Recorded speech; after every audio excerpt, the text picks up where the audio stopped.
বিশেষ করে যখনই কোনো মহিলা সংক্রান্ত বিষয় নিয়ে কথা বলার কথা উঠে, চট করে আপনার মাথায় একটাই আসবে যে মাহমুদ ভাই হয়তো আজকে পর্দা নিয়ে কথা বলবে, না হয় বলবে স্বামীর হক কি, স্বামীর মর্যাদা কি, এটা হয়তো তুলে ধরবে।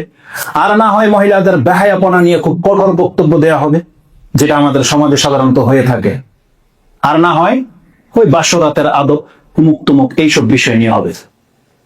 আর মহিলাদের জন্য একটা কমন বিষয় হচ্ছে, পুরুষদেরকে বলা হবে এমন মহিলাদেরকে বিয়ে করবেন যারা সতী সাধ্য দেখে বিয়ে করবেন, এটা শিক্ষা দেওয়া হয়। যখন এটা কোনো যুবক শুনে, সতী বলতে সে মিন করে ইনট্যাক্ট, কি বলে এটাকে, ভার্জিন, এমন কিছু, ওটাকে মিন করে না, এটা মানে সতী নয়। আপনি বুঝতে ভুল করেছেন।